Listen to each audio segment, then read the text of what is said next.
এতিয়া আপোনাৰ সন্মুখত চাওক, সন্মুখত হৈছে এইখিনি গোটেইখিনি মই 1000 টকাৰ তেল পানী ভৰাইছে।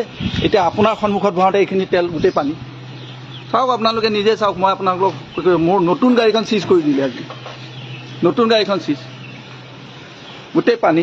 এয়া এতিয়া ভৰাইছে আপুনি, গোটেই পানী হয় নহয়, তেখেতসকলৰ সন্মুখত ভৰাইছে। চাওক আপোনালোকে, মই মিছা কৈছোঁ হা? এইখিনি গোটেইখিনি মই 1000, এইখিনি ইমানখিনি ভৰাওঁতে ইমানখিনি পানী ওলাইছে। আৰু গোটেই 1000 টকা গোটেই টেংকিটোত তেল হওঁতে ডিলাৰৰ পৰা মানুহ আহি যেতিয়া কৈছে আপুনি ক'ত তেল ভৰায়, মই বোলে এতিয়া ভৰাইছোঁ 1000 টকা তেল। 1000 টকা তেলত গোটেইখিনি পানীয়ে গৈছে মোৰ। সেইটো এতিয়া কোনে বহন কৰিব? আপুনি নহয়, আপুনি ভৰাইছে নাই 1000 টকা মোক ভৰাইছে নাই? অঁ, আপুনি ভৰাইছে তেল, চাই লওক এতিয়া। হে, এই তেলত গোটেই পানী।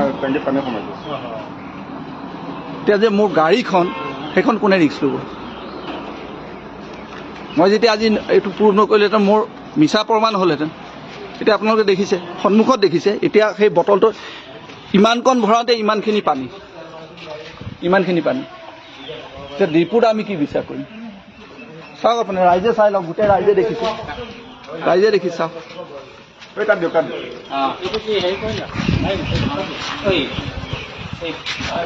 প্ৰেমক ফোন কৰিব, প্ৰেমকো মাত। গাড়ী চিজ হৈ গ'ল মোৰ, গোটেই গাড়ী চিজ হৈ গৈছে, গোটেই গাড়ী চিজ হৈ গৈছে। 1000 টকা তেল ভৰাইছোঁ, নতুন গাড়ী গৈ ছাইডত 1 কিলোমিটাৰ যোৱাৰ পিছত ভৰ্তি, তাৰপিছত আহি বটলত ভৰাইছোঁ গোটেই তেল পানী গোটেই। চাওক আপোনালোকে কওক, ৰাইজে কওক। জাষ্ট এই ভৰি 20 মাহতে গাড়ীখন যেতিয়া চুইফ্ট হৈ গ'ল, চাৰ্ভিচ মাতিলোঁ ডিলাৰৰ পৰা আহি পেলাই গোটেই টেংকি খালী কৰিছে এইখিনি। এতিয়া আহি পেলাই মই ক'লোঁ মই বটলত তেল ভৰাই, এতিয়া বটলত তেল তেওঁলোকে সন্মুখত ভৰাইছে, তেখেতসকল গোটেইখন তেখেতসকলে বহে। কিমান আছে কি হৈছে? মই 1000 লিটাৰ তেল ভৰাইছিলোঁ, 1000 টকা গাড়ীখনত। গাড়ীখন ক্ৰাছ কৰি তাত বন্ধ হৈ গ'ল নতুন গাড়ীখন।